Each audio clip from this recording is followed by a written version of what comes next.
যখন কোন বান্দা সূরা ফাতিহার একটা করে আয়াত বলে আলহামদুলিল্লাহি রাব্বিল আলামিন, সঙ্গে সঙ্গে আল্লাহ জবাব দিয়ে বলেন হামিদানি আবদি, বান্দা তুই আমার প্রশংসা করলি।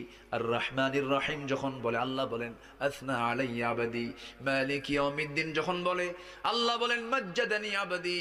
এরপরে যখন বলে ইয়াকা না'বুদু ওয়া ইয়াকা নাস্তাঈন পর্যন্ত যখন বলে আল্লাহ বলেন বান্দারে তুই আমার কাছে কি চাস, প্রাণ খুলে চারে বান্দা।